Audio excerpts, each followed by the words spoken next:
santo privilégio estar aqui com vocês. Estou em casa, estou em família. E quando a família se reúne, a gente lembra aquilo que Paulo e os homens e as mulheres de Deus nos ensinaram: que a graça e que a paz do nosso Senhor Jesus Cristo esteja com todos nós, amém? A graça que é o favor imerecido, nós não merecemos. E a paz que o apóstolo Paulo também diz em suas cartas, uma paz diferente, porque ela excede todo entendimento e guarda o nosso coração, que representa o nosso sentimento, e guarda também a nossa mente, que representa a nossa razão. Então que essa graça e que essa paz superabunde sobre a sua vida, amém? Eu estou muito alegre de estar aqui com homens de honra, homens de Deus, homens que têm se tornado amigo, família, e poder me sentir tão em casa. Desde quando eu cheguei hoje à tarde, tomamos um café ali, e não é qualquer café, e comemos ali também coisas que só aqui no Pernambuco a gente come, amém? Então eu estou aqui, meu irmão, aqui em cima, renovado, animado, para poder, já que eu recebi o melhor que vocês têm, poder entregar também o melhor de Deus que está na nossa casa, na nossa vida, e uma alegria a gente estar junto essa noite, amém? Sou o Mateus, mineiro, como o bispo Felipe disse, hoje pastor lá na Sal da Terra, em Goiânia, marido de uma só mulher, amém? E a minha mulher a mais linda de todas, o nome dela é Marcela Rezende. Deus é muito misericordioso com os filhos dele, amém? Olha para sua esposa agora aí, vê como é que Deus é bom com você, amém? Olha que coisa linda, meu irmão. Abraça ela, beija sua esposa e fala: Deus foi bom demais comigo. A minha esposa é desse nível aí, e ela está lá em Goiânia, com o coração querendo estar aqui, conhecer os irmãos, mas o bispo e os outros amigos já falaram que nós vamos voltar, e eu quero voltar, e lógico, estar com os irmãos e conhecer também algumas praias aqui, amém? Muita alegria a gente estar junto aqui, e eu quero não me delongar demais, mas poder entregar para você aquilo que está pulsando no meu coração. Muito lindo a gente poder cantar cada canção, né? A gente disse que o Senhor é o nosso amigo, e a gente não trocaria pelo ouro, pela prata. A gente disse: Senhor, te amo. É muito forte dizer isso, porque a Bíblia nos ensina que nós só conseguimos amar, por quê? Porque Ele nos amou o quê? Primeiro. Então só consegue amar quem entendeu e quem creu e conheceu o amor de quem amou primeiro. E se a gente começa a conversa daí, já fica muito bom, porque não há sobre você uma crise de identidade, porque quem consegue dizer ao nosso Deus: eu te amo, Jesus, eu te amo, Senhor, eu te amo, primeiro entendeu que foi amado por Deus. E aí não tem esse lance de amor próprio, de eu precisar me amar mais, não, porque se eu entendo que o amor dele é suficiente, já está tudo certo, amém? E para eu poder cantar: Senhor, te amo, mais que o ouro, que a prata, a gente já avança a nossa conversa. Nós primeiros cremos que fomos amados por Deus e somos filhos dele. Depois nós dizemos o seguinte: ei, meu coração, não se envergonhe, cante essa canção, pois há fôlego nesses pulmões. Pois eu sei que ainda tem um restinho de ar nesse pulmão aqui para poder cantar. E a gente cantou que isso é simples para um rei, mas é o que a gente tem para entregar. E não tem como, enquanto eu cantava e adorava o Senhor junto com os irmãos, eu me lembrei de 2 semanas atrás, onde eu fiz e tive o privilégio, porque por mais que é triste, também é um privilégio quando a gente sepulta um homem e uma mulher de Deus. E eu tive a graça e a dor também de fazer o sepultamento de um irmão querido nosso, da nossa igreja, pai de jovens que caminham perto da gente, um homem que há 4 semanas atrás eu tive o privilégio de visitar. E é interessante porque esse irmão, Fábio, eu quero honrar a fé dele, o espírito que ele carregava do Evangelho. Esse irmão tinha se convertido há pouco tempo, e entendendo o Evangelho, ele entendeu que ou era tudo, amém? Não tem meio termo, não tem algumas fichas, ou é tudo, ou é tudo. E aí ele numa tarde ligou para a esposa: estou indo para a fazenda, estou indo vender todas as nossas vacas leiteiras, é hora de um novo tempo. Ele já estava estudando isso um tempo, pensando nisso um tempo. E naquele dia ele foi para a sua fazenda, 2 filhos, um de 12 e outro de 16 anos. Ele foi para a fazenda vender todas as vacas leiteiras. A certeza que ele tinha que depois de pensar tanto e pensar e discernir, essa era a direção. Ligou para a esposa e falou: ó, hoje eu estou indo e volto sem mais nenhuma vaca. Foi para a fazenda e ajudando o seu peão ali. Quando ele foi abrir a porteira, sabe o que aconteceu? As vacas estavam vindo. Sabe o que aconteceu? Ele foi ajudar o seu peão a abrir a porteira. E quando ele vai abrir a porteira, uma fossa estava aberta, mas o mato muito alto. Ele foi pisar no chão e quando ele pisa, ele cai nessa fossa e uma cobra o pica. E foi uma picada, a cobra me pegou. Liga para a esposa, chama o peão, sai, pega a moto ali, sai daquele lugar. E quem conhece um pouco disso sabe que cobra picou, você não pode movimentar demais. Não tinha jeito, estava no meio do mato, e ele não podia ficar ali, senão as vacas iriam passar por ele. Ele sai, 2 vacas caem nesse mesmo buraco e morrem em 10 minutos. Ele consegue chegar lá junto com o peão, ali para a sede da fazenda, vão para o primeiro hospital de 30 minutos ali mais perto. Não tinha soro, não tinha ninguém ali na região que tinha soro. Ele pega então uma ambulância e vai para Goiânia. E ele começa a saga e uma peregrinação do Fábio. Esse irmão começa uma piora muito grande, porque é uma cobra letal, fatal em muitos casos. E aí começa a comer o corpo, a perder os membros, enfim. E aí o Fábio teve uma das pernas, a perna esquerda amputada totalmente. Os dedos todos podres. E outros órgãos podres. Os médicos falam: vamos amputar tudo. E um dos médicos, inclusive lá da nossa igreja, fala: não, calma, vamos com calma. Já amputamos a perna dele, vamos tentar restaurar. E aí depois de 2 semanas em coma, em oração, ele acorda numa quarta-feira, totalmente lúcido. Coisa que não dava para explicar. Quinta-feira de manhã eu estava lá no leito, e junto com o Fábio eu falei: meu irmão, está me reconhecendo? Ele falou: que é isso, pastor? Balbuciando, porque estava com atráqueo, sem a sua perna esquerda, ele tentando falar comigo algumas coisas. A enfermeira veio e falou: Fábio, você não pode falar muito, mas vamos tentar fazer aquilo que você aprendeu essa manhã com a fono, vamos? Ele falou: vamos. E ele então respirou, e ela segurava o canozinho aqui, e ele falava. Sabe o que ele falou? Ele tinha poucas coisas, poucos minutos, pouco tempo, nem minutos para falar comigo. Sabe o que ele falou? Ele falou o seguinte: pastor, ontem eu tomei uma gotinha de suco gostoso. Foi o suco mais gostoso da minha vida.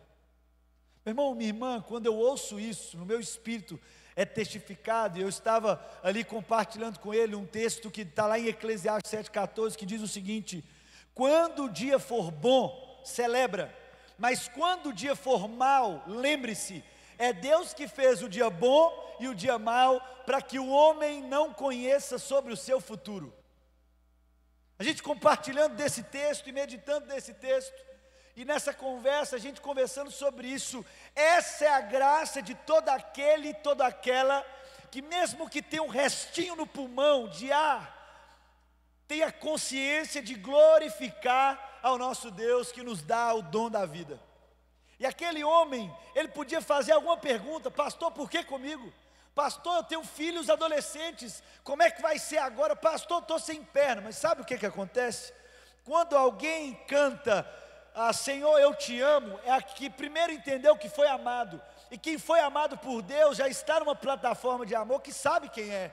E quem sabe quem é não vive por aquilo que tem, mas é grato por aquilo que recebeu de graça.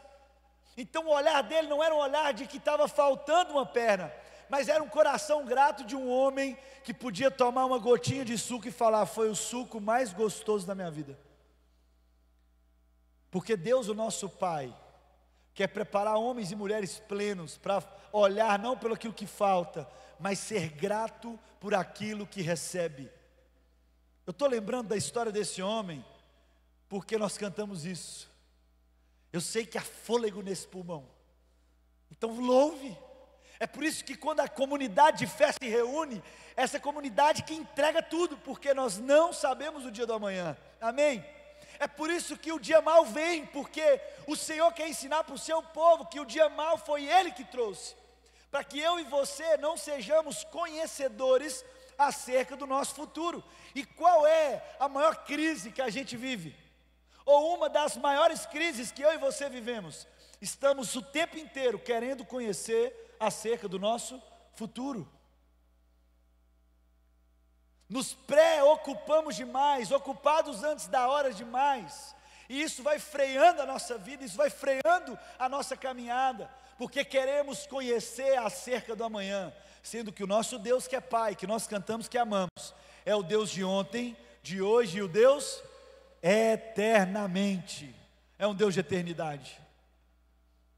É um Deus que é Pai, é um Deus que apresenta para nós uma outra consciência, amplia o nosso cabedal para um outro entendimento, um entendimento de eternidade.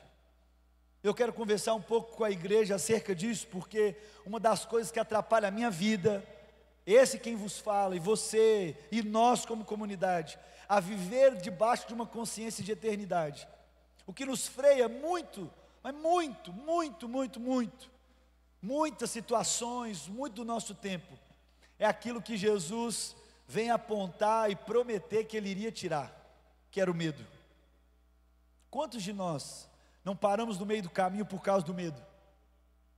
Quantos processos que Deus aponta para mim e para você, mas o medo freia?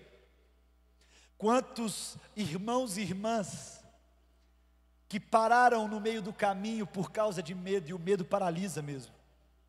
O medo paralisa. E é por isso que a promessa do Evangelho é que o verdadeiro amor, esse que nós cantamos, ele tira de nós o quê? O quê? Algum medo, um tipo de medo, algumas áreas do medo. É isso que a Bíblia diz? A Bíblia diz que o verdadeiro amor lança fora o quê? Todo o medo. Então, para o verdadeiro amor lançar fora, o medo tem que estar o quê? Dentro de nós. Então é pecado ter medo? Não. Está errado em ter medo? Não. Porque o amor precisa ser aperfeiçoado em nós. O amor precisa atravessar em nós. Porque se não for pela plataforma do amor atravessando em nós, nós não produzimos o afeto, nós não produzimos essa fé que é manifesta nos afetos.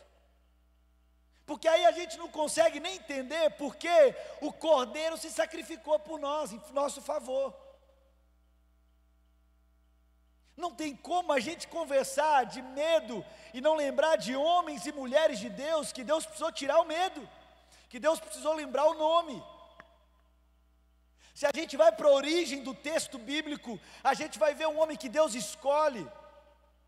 Um homem que Deus escolhe para ser o libertador, e a crise desse homem é o medo de Moisés paralisava ele, ao ponto de olhar para Deus e falar o seguinte: quem sou eu para chegar para Faraó e falar alguma coisa? E aí Deus responde à crise de Moisés dizendo o seguinte: quem sou eu? Você está querendo saber quem eu sou? Você está querendo saber quem você é? Para quê? Eu vou dizer o seguinte: eu estarei com você. Simples. Está em crise, eu vou estar com você. A minha presença é garantidora aí do nosso processo. A história vai passando, e por que não lembrar de Lucas capítulo 1? Quando em um só capítulo a gente vê duas cenas. Em um só capítulo do Evangelho segundo São Lucas, no capítulo 1, vai dizer o seguinte: que havia um homem íntegro, irrepreensível, justo aos olhos de Deus. Qual que é o nome desse homem? Zacarias. E Zacarias, um homem justo, um sacerdote, em pleno exercício do seu ministério, no nível hard de santidade, a Bíblia diz que esse homem, ali já dentro do templo, para oferecer o sacrifício para Deus em favor do povo, a Bíblia diz que o anjo Gabriel chega até ele e fala o seguinte: olá, Zacarias. E o texto diz que Zacarias se perturba de tanto medo, a alma dele é perturbada de tanto medo. O texto continua dizendo que o anjo Gabriel continua falando com ele, Zacarias, Deus ouviu a sua oração, você vai ter um filho, o nome dele será João, não será dado ao álcool, e ele começa a entregar uma palavra, ele será aquele que irá preparar o caminho, ele terá o espírito de Elias, ele vai reconciliar os filhos com os pais, pais e filhos, e ele vai preparar o caminho para o Messias, aquela coisa toda, e a Bíblia diz que ele fala, como é que eu posso acreditar nisso aí, se a minha esposa e eu, nós somos estéreis, não tem como ter filho. E o anjo olha para ele e fala o seguinte, você vai ter o filho, mas porque você duvidou, agora em diante você vai ficar o quê? Você lembra disso? Vai ficar o quê? Mudo, porque você não creu. Eu estou dizendo de um homem de Deus, justo aos olhos de Deus, irrepreensível, no momento litúrgico assim, no grau de santidade altíssimo, mas não creu. E olha que Deus estava respondendo uma oração que ele tinha feito, para piorar a situação. No mesmo capítulo 1 vai trazer a história, não mais de um homem, sacerdote, justo aos olhos de Deus, irrepreensível, em pleno exercício do seu ministério, não, agora no mesmo capítulo a história de uma mulher, e uma mulher que a Bíblia define que ela era virgem, e dada ao casamento a José, um homem da linhagem do rei Davi, e o anjo, o mesmo anjo Gabriel, ele estava trabalhando esse dia, amém? O anjo trabalha, amém, meu irmão? O anjo Gabriel chega para ela e fala o seguinte, alegre-se agraciada, o Senhor olhou para você, e o coração dela, no mesmo movimento de Zacarias, a Bíblia diz que o coração de Maria se perturba de medo, o medo acompanha a história. É interessante porque o anjo começa a dizer para ela, você dará luz a um filho, você ficará grávida do Espírito, e você dará luz a um filho, o nome dele será Jesus, ele vai ser muito grande, ele vai herdar o trono do seu pai Davi, e começa a entregar um negócio difícil da gente ouvir. O texto continua, e Maria olha para esse anjo e fala o seguinte, como isso vai acontecer se eu sou virgem? É interessante a gente pensar na pergunta dela, com medo, ela não pergunta, o que que os outros vão pensar de mim? Com medo, ela não pergunta o que o meu noivo vai pensar de mim, como as pessoas vão me ver, ela só pergunta o seguinte, como isso vai acontecer se eu sou virgem? Ele olha para ela e fala o seguinte, não, o Senhor virá e te virá visitar, e a sombra do Altíssimo, mulheres, isso é explicação para você? Não, de verdade mesmo, você está lá noiva do homem, virgem, aí vem um anjo e fala que você vai ficar grávida, aí você fala, mas como é que isso vai acontecer? Ele fala, não, você pode ficar tranquilo, o Espírito Santo irá te cobrir com a sombra. Isso é explicação? É explicação, igreja? Mas sabe o que ela responde? A Bíblia diz que Maria olha para aquilo tudo, e ela diz o seguinte, está aqui a tua serva, faça comigo conforme a tua palavra. Maria olha para aquele anjo e fala o seguinte, tá bom, eu não entendi, mas está aqui a tua serva, faça comigo. Se fosse em Minas Gerais, se Maria fosse mineira como eu, ela iria dizer, faz do jeitinho que o Senhor quer, o jeitinho que o Senhor quer, da tua forma, na tua forma, do teu jeito. E a Bíblia vai dizer, no próximos versículos, vai dizer, e você sabe muito bem, a canção de Maria, minha alma engrandece ao Senhor, e o meu espírito se alegra em Deus, o quê? No coração de Maria, uma nova canção. E o medo paralisa a gente ao ponto de nos deixar mudos, e aqui eu estou falando para homens e mulheres de Deus, amém? Receba essa palavra. Quantos de nós, nossa jornada cristã, na nossa peregrinação aqui nessa terra, mesmo honrando ao Senhor em tantas outras coisas, a direção que Deus tem dado para mim e para você, tem hora que por duvidarmos, Nós somos paralisados, eu e você ficamos mudos diante de uma realidade que talvez até orando você estava. Mas aí a gente aprende de Maria, um coração que diz ao Senhor: eu não preciso entender tudo, mas eis-me aqui, faça comigo da tua forma. Faça comigo da tua forma. O medo está aí, mas o texto diz que o verdadeiro amor lança fora. E quando o verdadeiro amor lança fora, ele não precisa dar explicação demais. Quantos de nós, na nossa jornada de fé, temos questionado demais a Deus? Deus aguenta as nossas perguntas. Nunca foi crise. Maria perguntou, como? Mas diferente de Zacarias, ela não duvidou. Então está tudo certo se eu e você tivermos muitas dúvidas, mas tem um negócio que Deus não negocia, que é duvidar, porque sem fé é impossível o quê? É impossível. E a fé é esse depósito sem garantia. A fé é esse olhar que eu não preciso entender, mas por conhecer como Pai, eu me lanço. A gente aprende e gosta de repetir isso, porque isso encarna na nossa vida. Eu tenho 2 irmãs e uma mãe, lógico, né? Que eu nasci, eu tinha uma mãe, né? 3 mulheres em casa. E eu não sei se esse fenômeno acontece com você, mas lógico, as mulheres têm aqueles dias, né? Amém? Amém, igreja? Quem tem mais de 3 mulheres em casa? Deixa eu ver. Santidade, santidade, o que mais? Santo é, isso. Mulher nesses dias é um desafio. Eu era um jovem, novo, eu nunca aprendi isso. Nunca aprendi.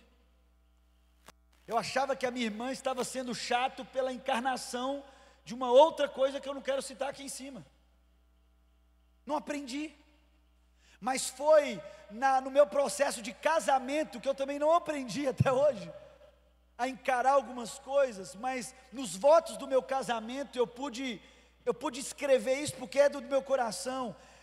Eu perdi muito tempo por querer entender as minhas irmãs. E no processo e na luta, quando eu e você, queremos entender demais, a gente perde o privilégio de conhecer. Porque se eu o conheço, eu consigo discernir as estações. Se eu a conheço, eu consigo entender o chão que está hoje, a temperatura que está hoje, a gramatura que está hoje. A gente atrasa alguns processos da nossa história por querer entender demais, sendo que Deus nunca nos chamou para um caminho de entendimento. Eu e você, meu irmão, você não precisa entender, você está liberto, você não precisa entender sua esposa, você precisa conhecê-la. Mulher, você está liberta, você não precisa entender o seu marido. O processo da caminhada é um processo de conhecer. É por isso que Deus não é alguém a ser simplesmente entendido, porque talvez a gente chegaria na finitude, mas Ele é um Pai que quer se apresentar e se revelar para um povo que precisa conhecer e prosseguir em conhecê-lo. É por isso que essa vida do Evangelho nos inspira, porque ela é viva, ela é todo dia, ela é um passo após o outro, ela é um processo de maturidade. Ela é uma jornada de fé e de vida, e vida em abundância. Então não para de jorrar. E tem hora que a gente se perde na caminhada querendo entender os movimentos de Deus. Maria não quis entender. Maria, por conhecer quem Ele era e quem ela era, ela disse: está aqui a tua serva, estou pronta. Não faz sentido nada que você está falando, mas eis-me aqui. E nesse processo de medo, nós lemos juntos um texto, o texto base da nossa conversa. É um texto que eu quero trazer para a nossa reflexão essa noite. Capítulo 8 do Evangelho de São Mateus, no versículo 18. Vai contar a jornada de Jesus e seus discípulos. É interessante a gente pensar que o Mestre Jesus, o meu Mestre, o seu Mestre Jesus, quando veio ao mundo, como um homem, Ele veio frustrando muita coisa. E uma das coisas, quando Ele tinha 30 anos de idade, Ele chamou 12 homens para caminhar perto dEle. E não eram 12 homens extraordinários, não eram 12 homens fora da curva, porque a história e a tradição conta que os fora da curva, os rabis escolhiam para uma jornada. Os rabis escolhiam aqueles que a performance inspirava. Os rabis escolhiam homens de honra ali que decoravam bem o texto, eram eloquentes. Os rabis olhavam por aqueles meninos e falavam: quem vai se superar? Quem é os melhores? E aí aqueles que não eram escolhidos, eles voltavam a fazer aquilo que os seus pais faziam. Então, se o pai era pedreiro, o filho voltava para ser um pedreiro. Se o pai era um pescador, o filho voltava para a pesca. E aí Jesus vem, chama 12. E se Jesus estivesse em qualquer congresso de coach, de empresários do Brasil ou do mundo, Jesus não era nem ouvido, porque ele escolheu 12 cara arretada, né, meu irmão? 12 diferentes. Jesus escolhe um cara que o grego dele era um grego de feira, um português ruim, traduzindo para nós. Jesus escolhe 2 homens de lados políticos daquela época diferentes. Jesus escolhe ofícios diferentes, homens de ofícios diferentes. Jesus escolhe gente muito nova. Jesus escolhe gente problemática, gente que tinha problema com dinheiro. Jesus, 12. E na caminhada cristã, e na caminhada do discipulado, Jesus ia ensinando esses homens, mas ensinando numa perspectiva de eternidade, para que esse Espírito chegasse até nós aqui. E uma dessas cenas que eu queria trazer para a nossa meditação nessa noite, diz o seguinte: quando Jesus viu a multidão ao seu redor, deu ordens para que atravessassem para o outro lado do mar. Tem hora que a gente lê o texto, a gente se esquece das ordens que Jesus dá. Eu queria te perguntar nessa noite, qual é a ordem que Jesus deu nesse texto? Eu não acho que você é um ignorante não, amém? Eu não estou aqui, Bispo Felipe, para ensinar nada novo, porque vocês estão muito bem servidos de homens e mulheres de muita carga, de muito conteúdo e de muita vida. Mas o próprio Evangelho diz que homens e mulheres de Deus ensinavam e não era cansativo para eles repetir as coisas. É isso que Paulo fala. O apóstolo Pedro vai dizer também: não se esqueçam, lembrem-se, não se esqueçam disso, não se esqueçam daquilo. Por quê? Porque eu e você nos esquecemos muito rápido. Se eu te perguntar o que você comeu domingo passado, você não lembra, é ou não é? Ah não, eu lembro que eu estava na casa, não, o que você comeu no domingo, ou no domingo não, porque a gente não sabe se é domingo, dia 27 de abril do ano passado, você sabe o que você comeu? Você sabe onde você estava? Não sabe, a gente se esquece rápido. A minha intenção aqui não é te ensinar nada novo, mas é te lembrar alguns fundamentos que Jesus quer nos lembrar essa noite. E aí eu quero te perguntar, Jesus deu uma ordem, qual é essa ordem? Qual é a ordem? Amém? Qual é a ordem? Qual é a ordem que Jesus dá no texto que a gente acabou de ler? Atravessar para o outro lado. Eu estou parando esse versículo porque tem hora que a gente lê rápido demais e esquece no processo da história que Jesus deu uma direção. O texto continua dizendo: então o mestre da lei aproximou-se e disse: mestre, eu te seguirei por onde quer que fores. Jesus respondeu: as raposas têm suas tocas e as aves do céu têm seus ninhos, mas o Filho do homem não tem onde repousar a cabeça. Outro discípulo lhe disse: Senhor, deixa-me ir primeiro sepultar o meu pai. Mas Jesus lhe disse: siga-me e deixe que os mortos sepultem os seus próprios mortos. Forte isso, né? Vamos parar de novo aqui. Muito forte isso. Parece que Jesus é um insensível. Parece talvez que Jesus é um arrogante, porque um homem olhou para ele e disse: eu quero te seguir. O outro também disse: eu te seguirei até o fim. Mas para o primeiro ele responde: as raposas têm suas tocas, as aves do céu seus ninhos, mas o Filho do homem não tem onde repousar a cabeça. O que Jesus também estava ensinando: se você quer me seguir, para ter algum tipo de garantia, onde você vai morar, o que você quer construir, eu estou te dizendo, eu não sou o cara para você seguir. se a consciência da sua vida é ter uma liberdade financeira, se a consciência da sua vida é construir grandes palácios, eu quero dizer o seguinte: o Filho do Homem não tem onde repousar a cabeça. Então, quer me seguir? Não tem garantia. O outro chega para Jesus e fala: eu quero te seguir, mas deixa eu sepultar o meu pai. Jesus parece insensível com a família.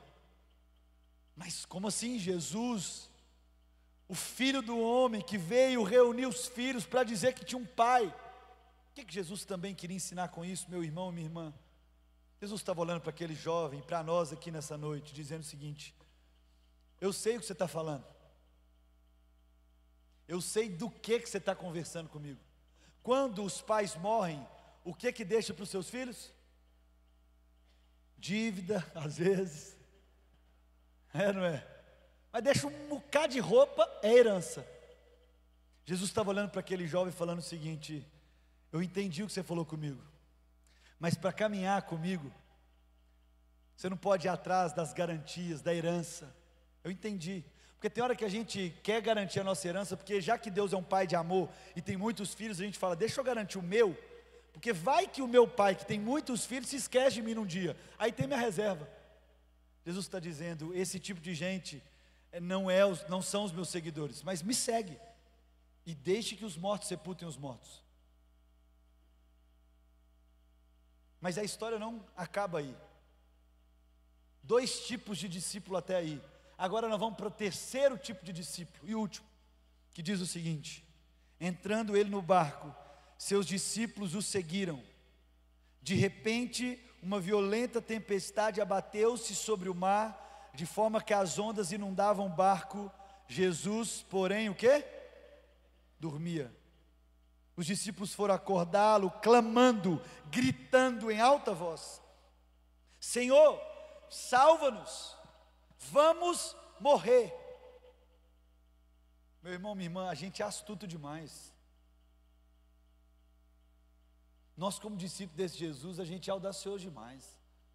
Como é que você afirma para o Senhor, como é que você afirma para o Filho do Homem que, não, nós vamos morrer? Olha a afirmação dos discípulos: salva-nos, porque senão nós e o Senhor, nós vamos morrer. E o texto continua dizendo que ele então pergunta: por que vocês estão com tanto medo, homens de pequena fé? Em outras versões nós vamos ter dizendo o seguinte: por que vós sois tímidos? Então ele se levantou, repreendeu os ventos e o mar, e fez-se completa bonança. Os homens ficaram perplexos e perguntaram: quem é este que até os ventos e o mar lhe obedecem? Jesus não se alegra com essa fala. De tanta coisa que esse texto pode nos ensinar, e eu creio nisso, nessa noite eu queria te lembrar de um fundamento em específico. Eu queria fazer eu e você imaginarmos o que também Deus pode nos ensinar com essa cena, com essa história. Jesus estava ali com os seus discípulos, e eu parei e voltei, parei de novo para a gente não se esquecer qual era a ordem que Jesus tinha dado para aqueles discípulos. Qual era, meus irmãos? Atravessar para o outro lado. Jesus nos chama a atravessar para o outro lado. É Jesus que chamou. E quando vem a tempestade, a circunstância difícil, os discípulos logo pensam: nós vamos morrer. Mas Jesus, porém, ele fazia o quê? Dormia. Jesus é preguiçoso? Alguém acha que Jesus é preguiçoso? Mas Jesus dormia. Sabe o que ele também pode nos ensinar essa noite, nos lembrar essa noite? Que a fé que ele clama no primeiro discípulo é uma fé de quem não quer construir bens e garantias para ele mesmo. A fé que Deus quer gerar para aquele outro discípulo é que nem a herança dos seus pais é segurança para uma caminhada de quem decidiu caminhar com Jesus. E a fé que ele quer gerar, está gerando os seus discípulos. Sabe qual é também, meu irmão? Jesus estava ensinando os discípulos um tipo de fé que ele quer fundamentar em nós, que a fé que Ele quer gerar em nós não é para ter poder para abaixar a tempestade, não é para ter poder para mandar acalmar os ventos, mas é uma fé capaz de descansar em meio ao caos. A fé que Jesus quer gerar em nós é uma fé de quem descansa, porque ouviu da boca dele, é para atravessar. E tem algumas travessias na nossa história, na nossa vida, na sua família, na sua casa e até como igreja. Tem hora que Deus mandou a gente atravessar, e tem hora que vem a circunstância difícil, vem a tempestade, que não avisa a hora, e a gente se agita, a gente se desespera, a gente se torna homens e mulheres ansiosos e ansiosos. Sabe por quê? Porque nós esquecemos da palavra que Ele liberou sobre nós. A gente se esquece debaixo de que palavra que nós estamos fundamentados. Deus não quer gerar em nós homens e mulheres poderosos, capazes de abaixar vento e tempestade, por mais que Ele pode nos dar essa autoridade, não tem problema. Mas primeiro Ele quer gerar um coração que sabe descansar e dormir, mesmo que a tempestade difícil te pegou. Eu não sei a estação que você está vivendo, eu não sei que tipo de tempestade a sua história está sendo acometida, eu não sei, mas uma coisa eu sei: se Ele está no barco, e se Ele te chamou para essa caminhada, para essa jornada, imita o Pai, imita seu irmão mais velho, descansa. Nós precisamos aprender a descansar, meu irmão. Nosso coração e a nossa alma andam perturbada demais. Tem dias que a gente não consegue dormir, pensando no amanhã, esquecendo que quem fez o dia bom e o dia mau foi Ele. A gente se esquece que não preste atenção nisso, a gente se esquece que os pássaros, Ele dá o que comer e o que beber. A gente se esquece que o nosso Pai é aquele que veste os lírios do campo. E o mesmo Deus que disse: se até os pássaros eu dou o que comer e o que beber, se até os lírios do campo eu dou o que vestir, quanto mais vocês que são os meus filhos. É o mesmo Deus que diz que aos filhos eu dou enquanto dormem. Então por que a nossa alma não consegue descansar?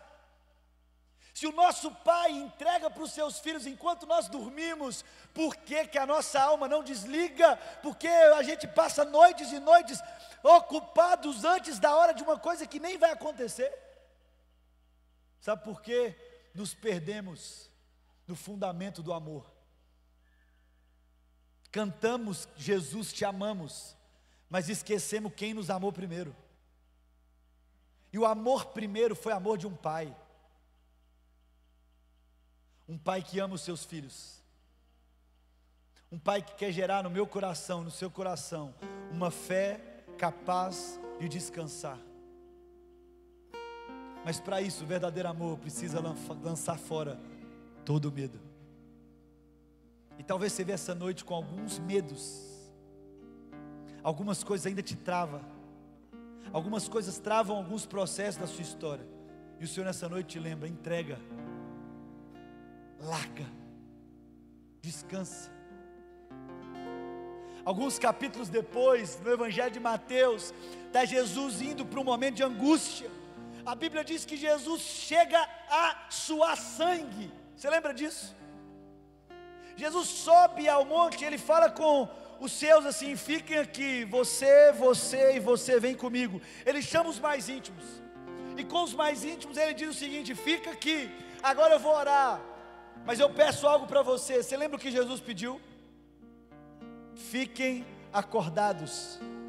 Eu estou indo, fica acordado. A Bíblia diz que depois de 1 hora, Jesus volta e os discípulos estavam o quê? Dormindo. Ele falou: vocês não entenderam, eu preciso, a minha alma está gritando, a minha alma está angustiada, eu vou voltar lá, mas eu preciso que vocês fiquem acordados, na brecha. E ele volta a orar, uma oração difícil, dizendo: Senhor, se possível, afasta esse cálice, mas que seja feita a tua vontade, do teu jeito, da tua forma. Ele volta, e quando ele encontra os discípulos, eles estavam o quê? Dormindo, com olhos pesados. É isso que acontece comigo e com você, quando nós não cumprimos do jeito que Ele quer. Nos desesperamos quando precisamos dormir, e na hora que Deus nos pede para estar em brecha, a gente está descansando, ocupados com o que Ele não nos chamou para fazer. A minha pergunta nessa noite para a sua alma, para a sua vida: que tipo de fé encontra hoje o seu coração? Uma fé que descansa em meio ao caos? Sua realidade, seu casamento? Ou você é aquele e aquela que está sempre pilhado, agitado, sabendo como vai pagar o boleto do mês que vem? Nos esquecemos quem é o nosso Pai. Como eu vou alcançar isso? Nos esquecemos do nosso Pai, porque o nosso Pai nos dá enquanto a gente dorme. Ou a gente aprende o fundamento do descanso em Deus, ou nós seremos homens e mulheres ansiosos, que não revelam o amor do Pai, porque o Pai nos lembra que somos filhos e filhas amados. O Pai quer de nós um coração disposto a obedecer, mesmo que a circunstância não está boa. É interessante, eu termino a nossa reflexão indo para a parte principal do nosso encontro como igreja, lembrando de algo que marca a nossa vida. Jesus entra no barco, mas não é para resolver nenhum problema. Jesus entra no barco para encontrar um irmão, e para esse irmão, Jesus pergunta dele o nome. Você lembra disso? Ele vai encontrar o gadareno, e a Bíblia diz que ele olha para aquele homem de espírito imundo. Você lembra disso? E ele pergunta para ele: qual é o seu nome? E ele responde o quê? Meu nome é Legião, porque somos muitos.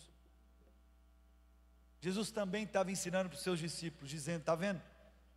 O espírito imundo é esse coração de quem quer ser muitos em um só lugar.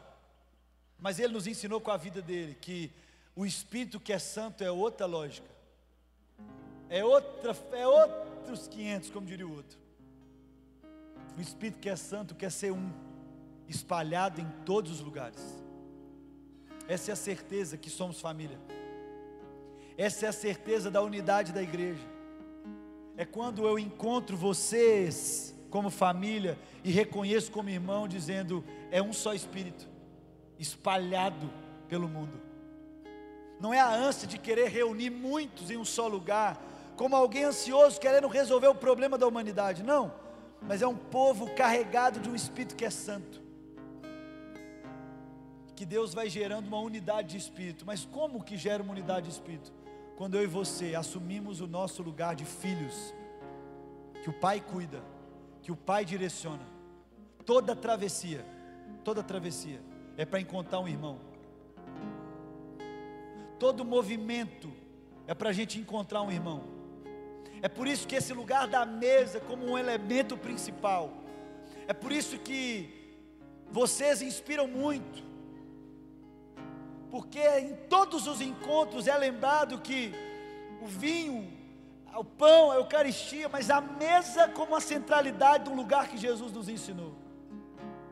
O movimento da peregrinação, o de atravessar o outro lado do mar, é sempre para encontrar um irmão, nunca para resolver o nosso problema, nunca para resolver os nossos desejos, nunca para realizar os nossos sonhos, nunca. A travessia do barco é para a gente encontrar um irmão,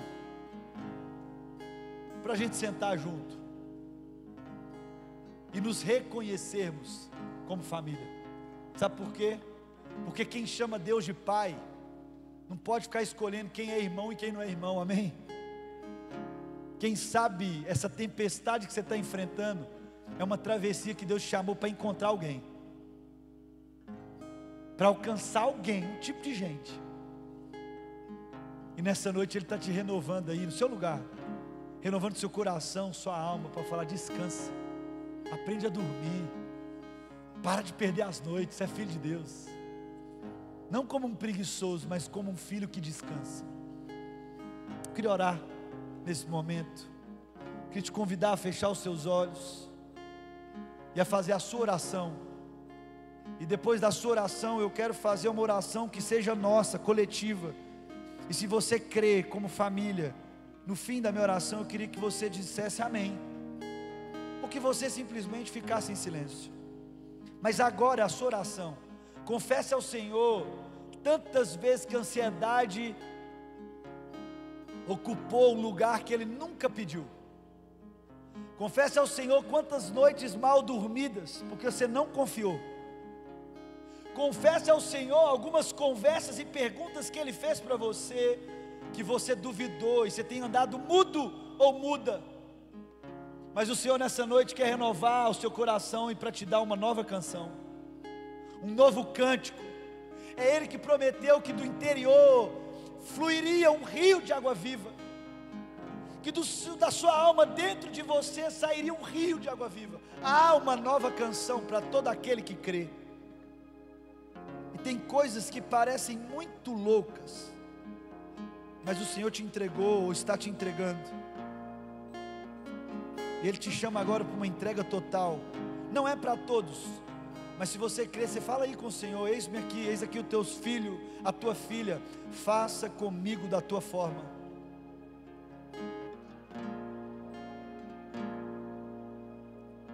Talvez você ainda não obedeceu algumas travessias que Ele tem pedido. Fala com o Senhor essa noite: Senhor, eu me lanço. O Senhor já entrou nesse barco, é eu que estou teimando, Pai. Eu vou junto com o Senhor. Talvez você está vivendo uma estação de muita tempestade, um caos.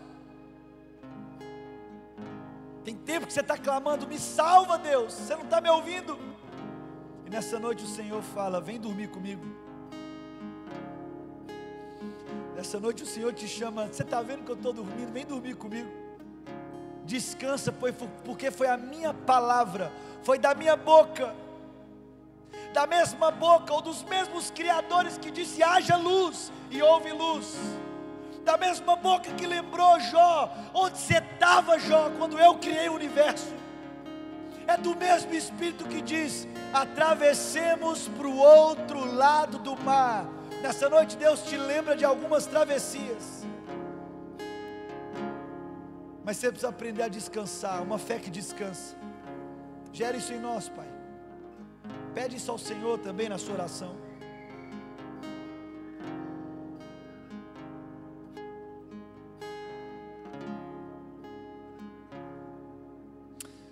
Eis-nos aqui, Jesus.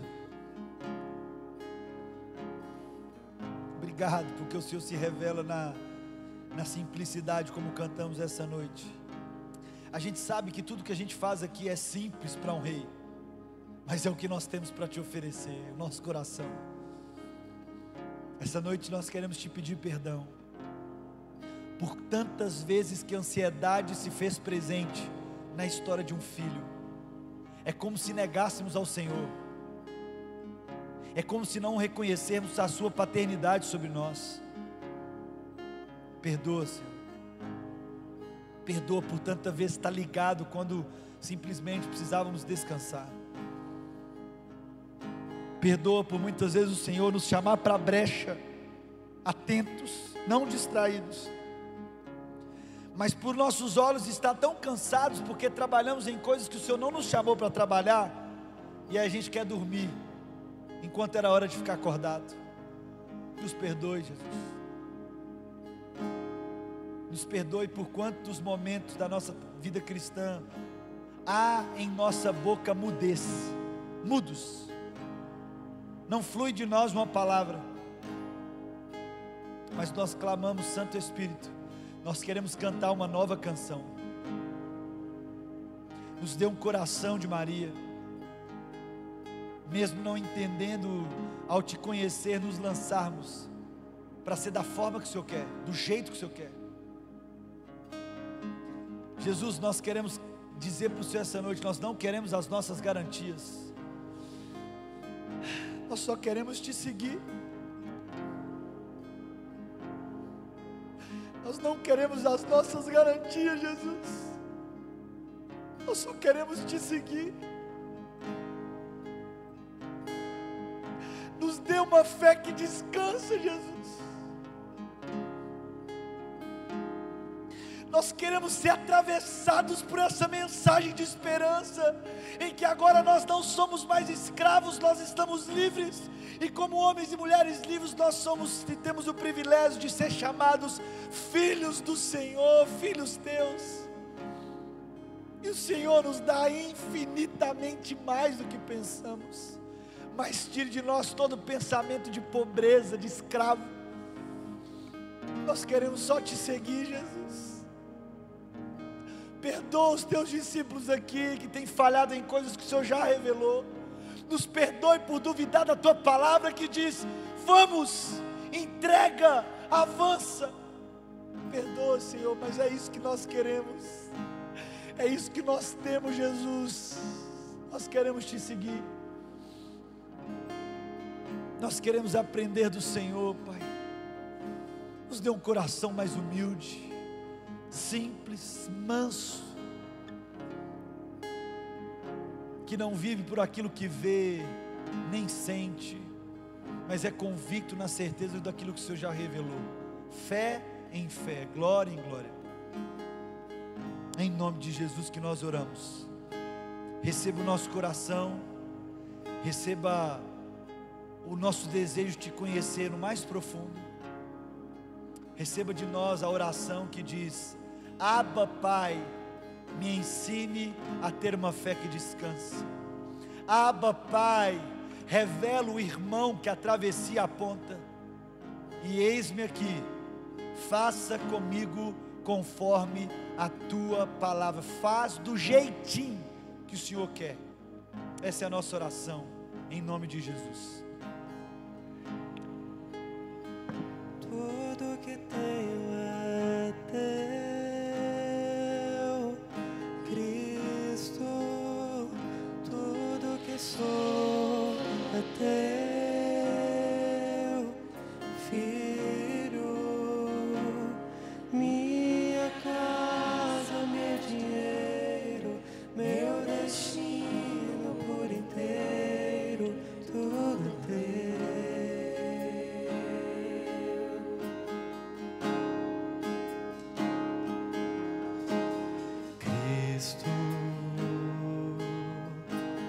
Manso e humilde, assentou-se à mesa.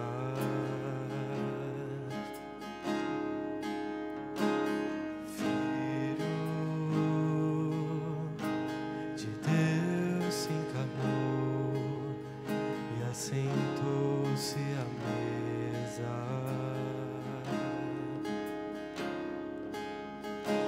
Ele parte o pão, ele serve o vinho, nos deu plena comunhão.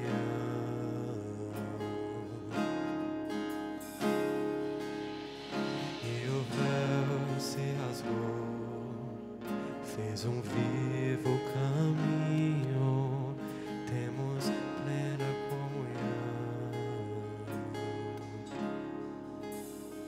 Tudo que tenho é teu, Cristo.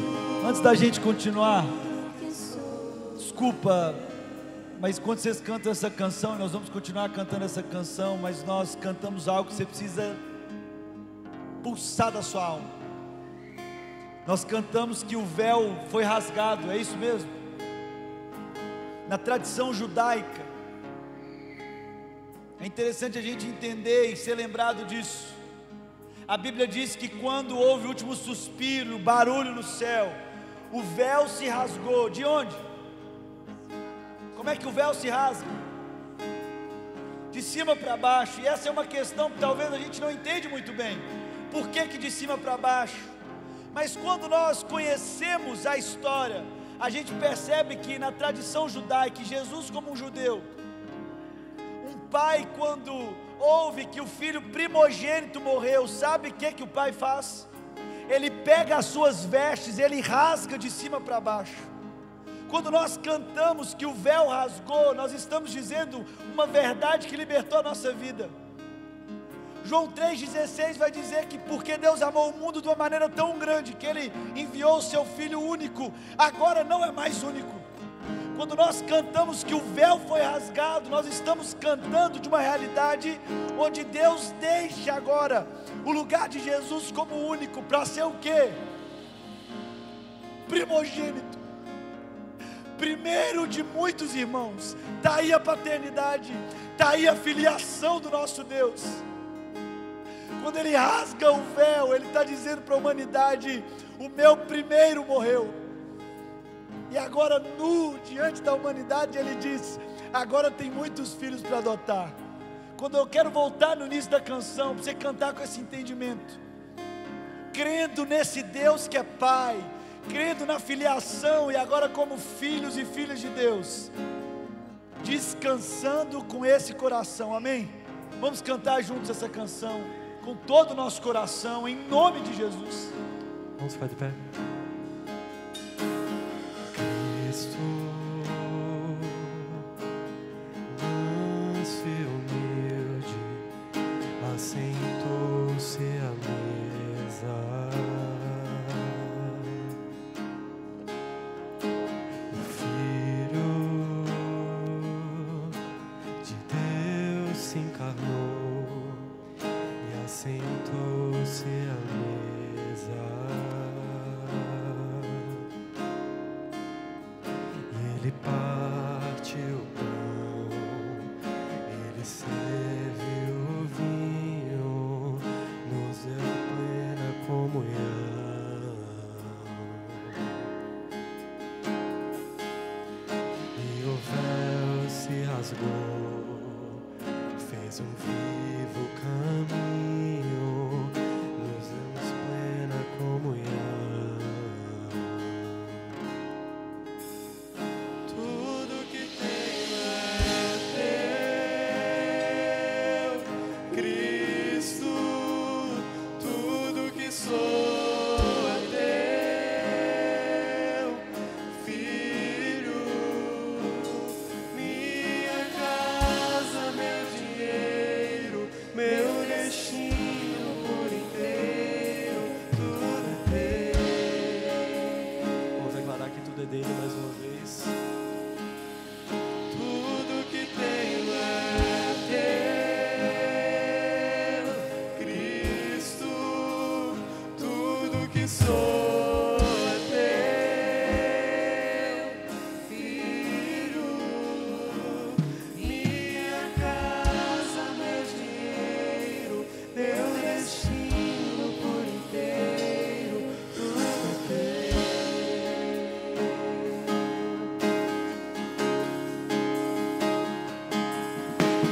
Cristo,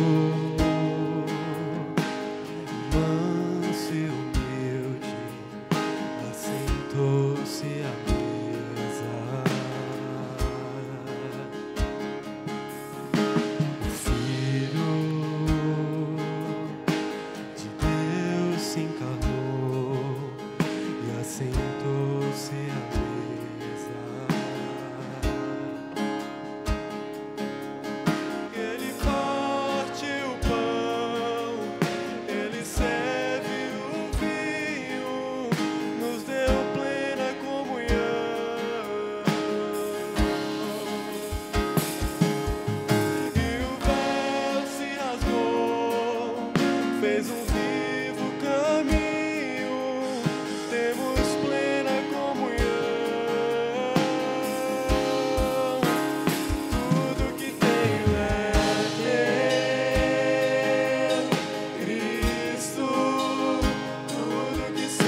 amados.